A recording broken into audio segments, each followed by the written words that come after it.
flow and maybe complexity as well. So if you have maybe a lower volume or you're just getting into SAP Business One, I will usually stick with something like pick to order, or maybe that's how you're doing it today. And then, kind of as you go and mature, you're going to hopefully move towards the pick and pack manager. Now, there's a whole bunch of different caveats in there, and certain things work better for certain business models, but that's generally how I think about it.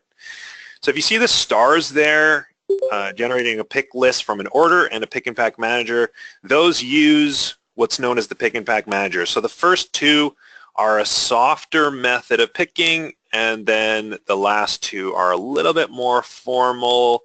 So you might think that the first two are more kind of sales rep driven, and then the second two are more warehouse driven. So let's get right into the system, and I'll show you these methods because it's more interesting than the PowerPoint here. Okay. So, the four methods again. So the first one is just picking to order. It's extremely simple. You go here and you make an order. I'm just going to do a couple things on here. And you pick a delivery date. You add your document, go back to it, and you can print preview it. So this is just a PLD layout. And so you can literally just, you might have a Crystal Reports layout. Literally, you can just print this pick or this order, and then you can send this to the warehouse, or you can print it to the warehouse as well. So pick to order, that's the easiest way to get into this picking game, is to just give the order to the warehouse. They'll mark it up, and then they'll generate their packing list and ship it out. So that's number one, extremely simple. Number two, you're getting a little bit more complicated, not that much more complicated. Under logistics, you're going to have,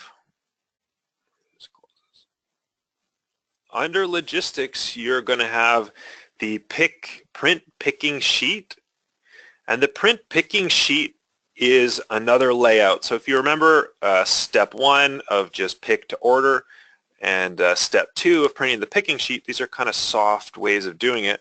And I'll explain kind of what I mean by the soft. You'll understand what I mean by a soft way of picking when you see the pick and pack manager. The pick and pack manager is a much more formal warehouse method. So if you've gone in here and you're ready to pick, and you say print pick sheet, and you say print preview, you're going to get this other option here that says pick list only. So this maintains a secondary layout that is more specific to your warehouse. So if I do a print preview on here, you can just see this is an extremely basic example, but this is designed as an internal document. And again, this is a PLD, but you can do it as Crystal Reports. And you can do a Crystal Report layout, for example. You could have, suggested bin locations in here, like you could just read through the tables and say where it's likely to be if you do have bins. Certain customers want a total of weight. They want maybe the carrier that's on that sales order. They want some sign off and some validation in there. So this becomes a document that's used in the warehouse in order to do their picking, and it's much more specific to the actual pick process. So again, step one is just pick on the order. You can just write on there. Step two is do a layout that is a pick list, and this will show roughly the same contents as the sales order, but it's more specific to the warehouse in how it is picked. So the nice thing about this is you can set it to print automatically to a warehouse or to a networked printer. Generally, it's going to be in the warehouse. So say, for example, customer service is working on what they're doing. They're taking their orders. People are doing order entry. You can just have this pick list variant layout print directly to the warehouse. So you don't even need to get up. If you have a network printer, you could just print these pick lists, and it will kind of be a little bit more automated in that way. So that's the next step there into getting into kind of like interfacing your warehouse with your order entry team. So the next step, as I mentioned, is getting a bit more formal, and we're gonna generate a real pick list document from this order. So what I can do is, and again, generally this is driven by the sales team more than the warehouse at this point, is when you're ready to release the document, you can right-click it and then say generate pick list. So when I do this, SAP applies a lot of logic in here. If you have bins, it's going to auto-select or suggest a bin location based on where the material is at that point in time. And this is going to automatically add this pick list. And this, just by doing that, just by clicking that, it will, you can have this the same as the sales order pick list. You can have this official pick list print back to the warehouse as well. So it sounds a little bit confusing, but method one and two, really all you're doing is manually picking from the sales order. So method one, you're just using a sales order type layout. Method two, you're using a picking sheet type layout, but they're both fundamentally wrapped up in the order only. There's nothing more extensive than that. So the third method, and this is why I had the little star in the agenda next to generate the pick list from the order, this pick list is an official pick list that now starts to wade into the pick and pack manager. And I'll show you the full-blown pick and pack manager next. So with this, you know, again, the control is mostly in the order entry desk at this point, and you're going to see that once they've released it, this can print directly back to the warehouse, and they'll go about doing their picking from here. Okay, so the nice thing here is, again, interfacing back and forth between the warehouse and customer service or an order entry desk. You can see this column here called Pic Status. So I'm going to refresh. So you can see here, if you go back to your sales order or a customer has a question about picking, you're going to see very quickly what's happened. So you can see the quantity one, okay, this row is released, so that means they're able to fulfill it in some portion, hopefully fully fulfilled it. And then if they had made a delivery, you would see a delivered quantity or a closed document here with a full delivery if this has been shipped.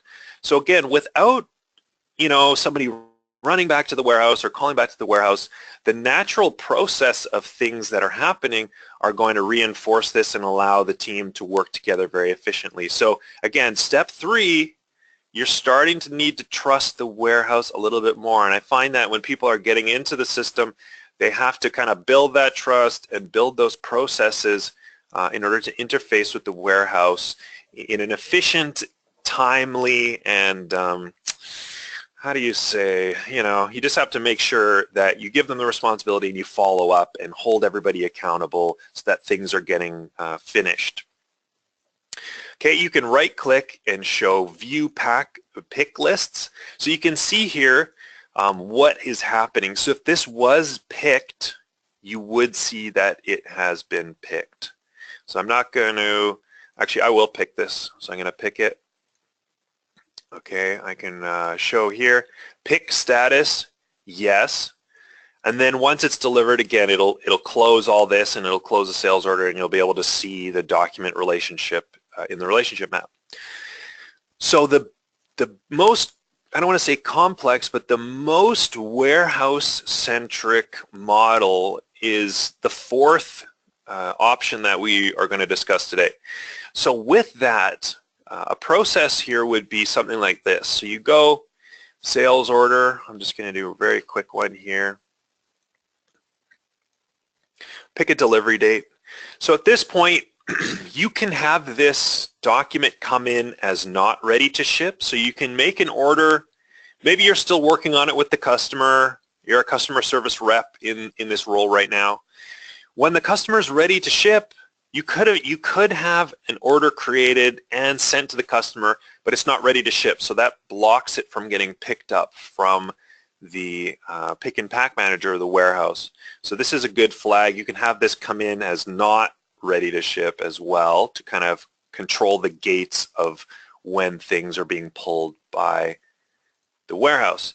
So this is made, and you need to be a little bit careful, a lot of bit careful about these delivery dates, because what you're going to do is once you've set these delivery dates, you're saying, okay, well, we have stock, we're ready to go, we're going to do the delivery date as of today, and I've indicated that this is ready to ship. So basically the customer service representative can trust and has built a trusting relationship and has a set of reinforcing processes that the warehouse understands and follows, and you potentially have some sort of warehouse manager now that's actually controlling this. So you can see in this scenario we're getting a little bit more complicated.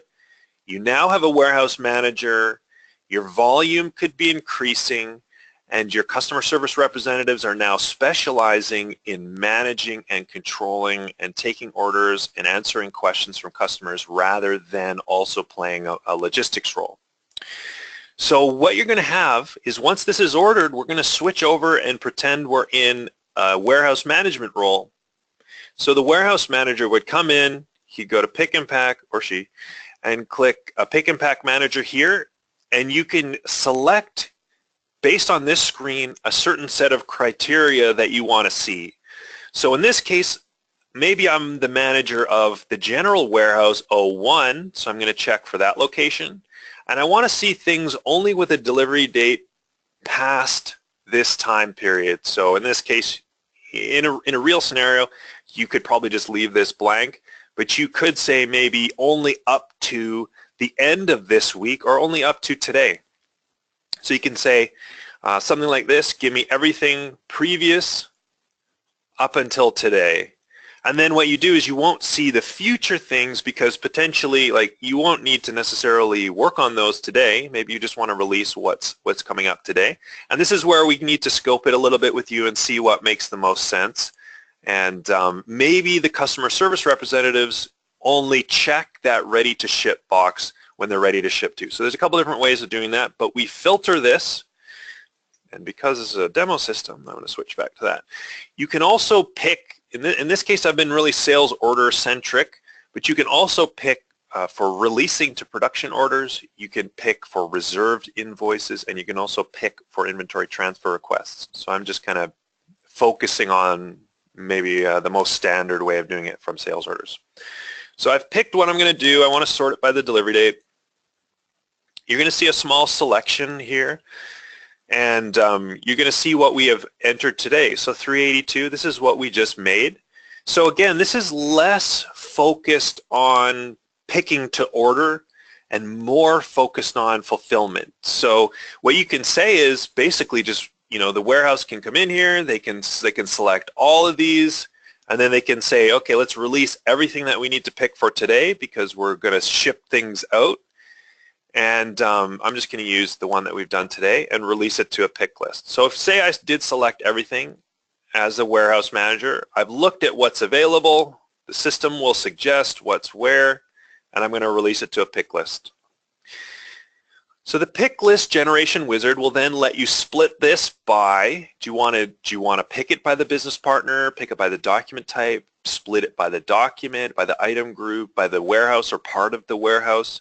So this will let you automate things or group them together in order for you to get some sort of more efficient method of releasing a pick list. So in this case, it's quite simple. I'm just picking one order, but maybe you want all orders on a particular day. Just leave it as grouping by a business partner. Maybe there, there could be multiple for one.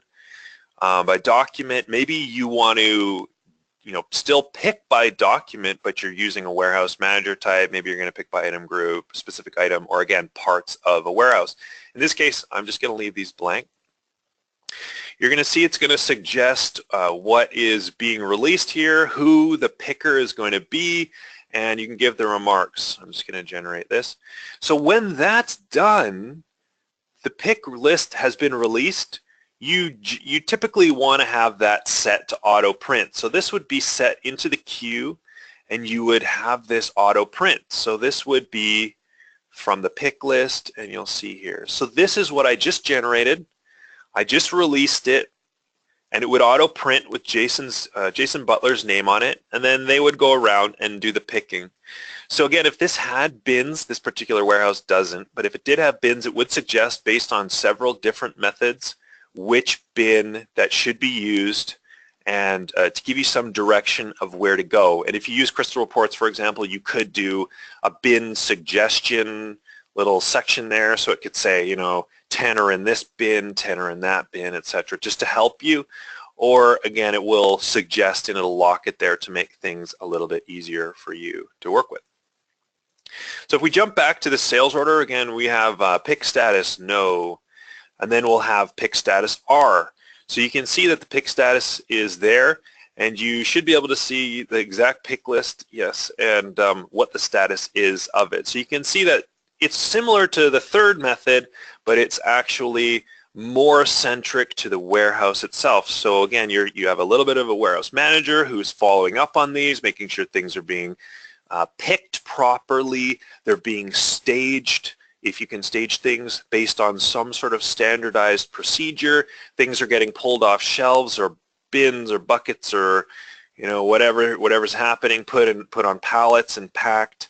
And you can see here that these have been picked. So Jason comes back, he comes in and here, and you can limit a specific user, and you could say pick list. Okay, I just picked number 7. You come back, and then if you were unable to pick something, you indicate that.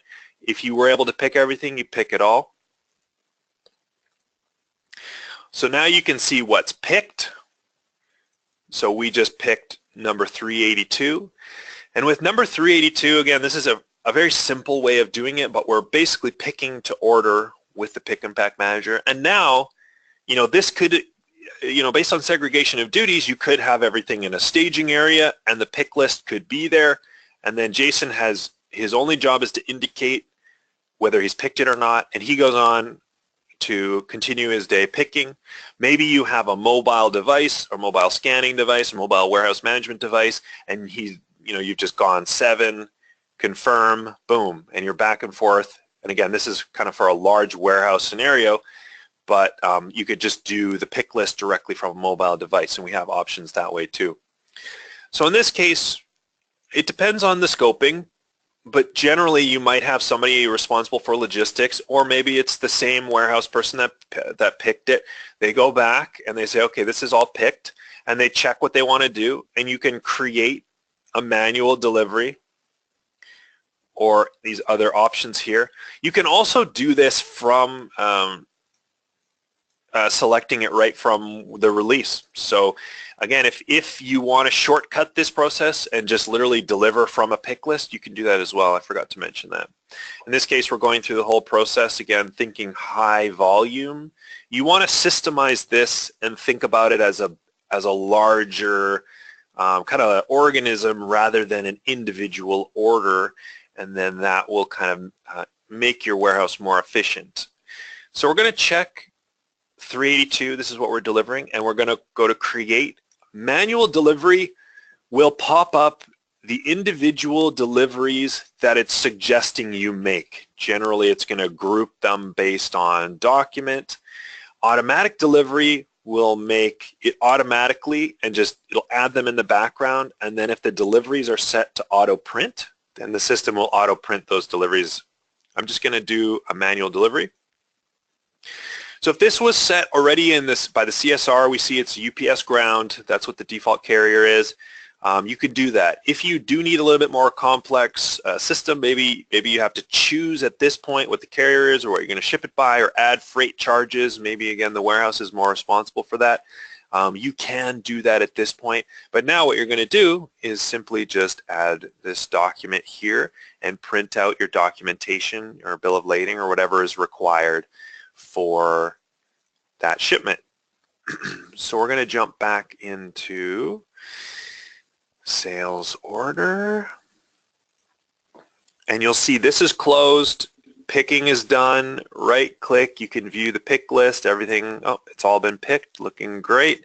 We can check the relationship map if the customer calls, oh gee, it's been sent to a delivery, it was Mr. Customer was delivered today. If you had a tracking number or various other fields or anything that you need to track, you can see what is happening there. And again, this makes kind of a more automated, more systemized method of picking and delivering your products. So that's an overview of the different processes that we can work with just out of the box. Again, there's a lot of scoping and maybe some thought, a lot of thought put into that, and we can help kind of absorb your requirements and help to suggest what you should maybe go for, and maybe try to push you out of your comfort zone and maybe take a step up to trying an automated pick list print to the warehouse or something and see how that would work. And we can also kind of, again, interpreting the requirements, we can tell you where you'd fit or what would be the most efficient and help you with that.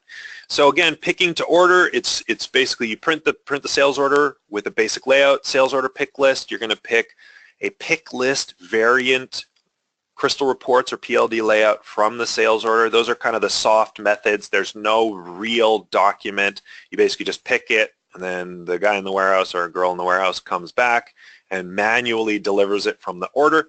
And then you get into number 3 and number 4, where you can actually generate official pick lists and kind of wade your way into the pick and pack manager that way. Or you can use a full pick and pack manager, have somebody designated releasing the pick lists, doing a little bit of planning you can get into. You can release them for specific scenarios or to specific pickers, or you can go full-blown pick and pack manager and just crank out pick lists, have things staged and grouped. You can adjust the printouts on the pick and pack manager pick lists to kind of cover all sorts of different scenarios. So we can cover you in all sorts of different methods. And also don't forget, there's a lot of mobile options. We have a good mobile option if you're doing warehouse management, so you can do these while you're running around, scan bins, scan items, etc., in order to make you more efficient. So that's it from me. I'm going to pass it back to Tracy, and thank you guys very much. Yeah, does anybody have any questions? Just wanted to specify, like, our next session is on June 2nd, so in 2 weeks, and we're going to be covering bin locations, which Mike talked about a bit in his presentation. So we were going to be covering bin locations and barcodes, but I've been told that that's pretty heavy to cover both in one, so we might separate them into 2. So anyway, I'll be sending those out in 2 weeks. And again, if you guys have any questions on what you saw today, you've got the email for the support desk, which is free. So do use it up. And have a great long weekend, everyone. Thanks.